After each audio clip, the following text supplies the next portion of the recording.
Hello সবাইকে। তো আজ ছিল শ্রাবণ মাসের প্রথম সোমবার, আর আমি সকাল সকাল উঠে স্নান ধান করে একদম রেডি। এই যে ঘরটা দেখতে পাচ্ছ, এটা আমার এক স্টুডেন্টের মা আমাকে গিফট করেছিল, তারা হরিদ্বার গেছিলেন।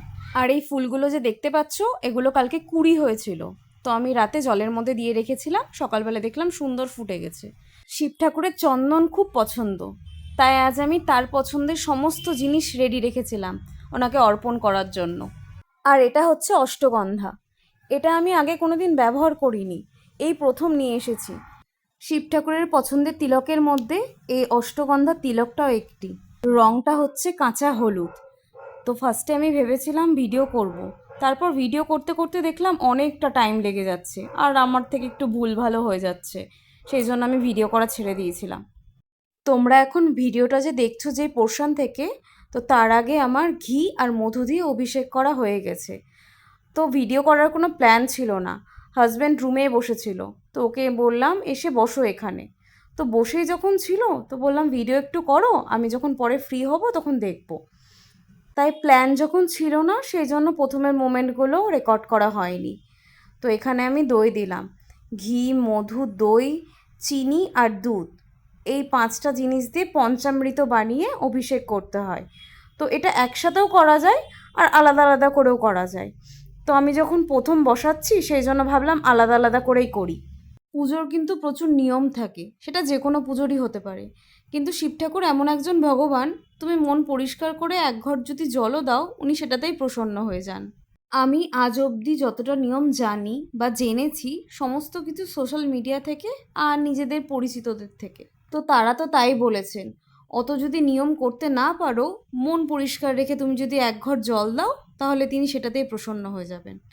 আমার দুধ দেওয়া কমপ্লিট, মধু, ঘি, দই সমস্ত কিছু দেওয়া হয়ে গেছে। তারপর আমি দিয়েছিলাম লাস্টে চিনি।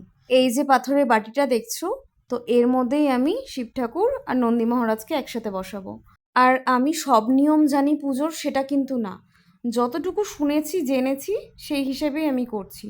তো কারোর যদি কোথাও ভুল মনে হয় তাহলে আমাকে একটু বলতে পারো, নেক্সট টাইম তাহলে সেগুলো আর করব না।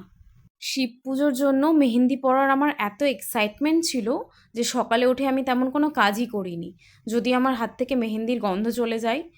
মানে আমি শুনেছি শিব ঠাকুরের এই মেহেন্দির গন্ধ ভীষণ প্রিয়, প্লাস কাঁচের চুড়ির আওয়াজও নাকি ভালো লাগে। আমাদের বাঙালিদের এই নিয়ম নেই কাঁচের চুড়ি পরার, নিয়মটা অবাঙালিদের। কিন্তু ভালোই তো লাগে কাঁচের চুড়ি, হাতে মেহেন্দি, হাতটা দেখতেও সুন্দর লাগছে। আমি তো সকাল থেকে কতবার যে নিজের হাত দেখেছি প্লাস স্মেল নিয়েছি, আমার নিজেরও মেহেন্দির গন্ধটা ভালো লাগছে। আর এই যে কাঁচের চুড়িগুলো দেখছো সবুজ রঙের, এটা আমার স্কুলের একটা আন্টিকে দিয়ে আনিয়েছি। তো পঞ্চামৃত দিয়ে আমার নন্দী মহারাজ আর শিবলিঙ্গের অভিষেক কমপ্লিট। এবার আমি পাথরের যে বাটিটা এনেছিলাম তার উপর শিবলিঙ্গ আর নন্দী মহারাজকে রাখলাম। আজ যে ভিডিও করব এর কোনো প্ল্যানই ছিল না, মানে ফার্স্টে ভেবেছিলাম প্রিপারেশনের ভিডিওগুলো করব, যে কি কি দেব, বাট আমিও যে ইনক্লুড থাকবো ভিডিওতে ভাবতেই পারিনি, নাহলে সুন্দর করে রেডি হতাম শাড়ি পরে। যাই হোক, যতটা ভিডিও হয়েছে পুরো ক্রেডিট আমার হাজব্যান্ডের, ও বসে বসে পুরো ভিডিওটা করেছে। তো ফার্স্টে আমি যে জলটা দিয়েছিলাম সেটা নর্মাল জল, সেই জলটা দেওয়ার পর আমি জলের মধ্যে গোলাপ জল দিয়ে আবার আমি তাদের মাথায় জল ঢেলেছিলাম। এই যে গোলাপ জল দিয়েছিলাম বলে আমি ওটাকে মিক্সড করছিলাম, যাই হোক গোলাপ জলটা দেওয়াতে ওটা রেকর্ড হয়নি, সেই জন্য। আমার সুন্দর শিবলিঙ্গ আর সুন্দর নন্দী মহারাজ। আমার বাড়ির কিছু কিছু জিনিস আমার ভীষণ সাধের, এক হচ্ছে আমার সিংহাসন, আর এখন এই শিবলিঙ্গ আর নন্দী মহারাজ। ভিডিওর একদম ফার্স্টে এই ঘরটার ব্যাপারে বলেছিলাম, গিফটে পাওয়া সেই ঘরটা আমার এক স্টুডেন্টের মা দিয়েছে। এই সমস্ত জিনিস সারাটা জীবন থেকে যাবে স্মৃতি হিসেবে, ভীষণ পছন্দের। পুজোর সমস্ত জিনিস আমার ভীষণ পছন্দের, কিছু কিছু জিনিস আমি নিজে কিনেছি আর কিছু কিছু জিনিস গিফটে পাওয়া। এই পুজোর পুষ্পপত্রটাও আমি বিয়েতে গিফটে পেয়েছি। তো জল ঢালার পর আমি শিবলিঙ্গে চন্দন লাগাচ্ছিলাম, চন্দনের গন্ধ নাকি শিব ঠাকুরের ভীষণ প্রিয়।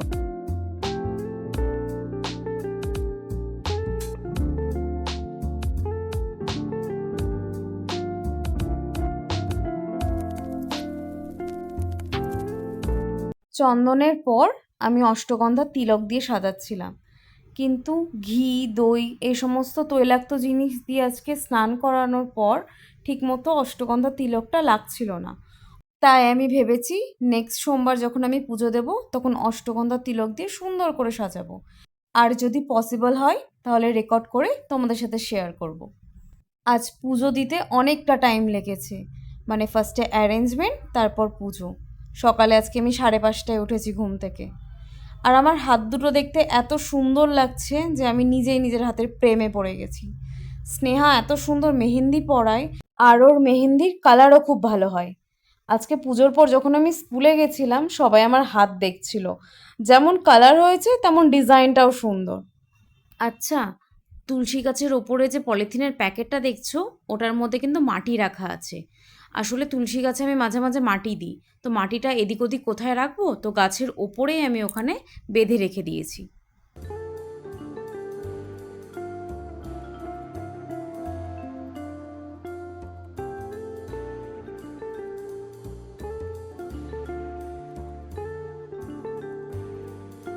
তোমরা আজকে যত ভিডিও দেখলে ফার্স্ট পার্টটুকু ছাড়া সমস্ত ভিডিওর credit goes to my husband.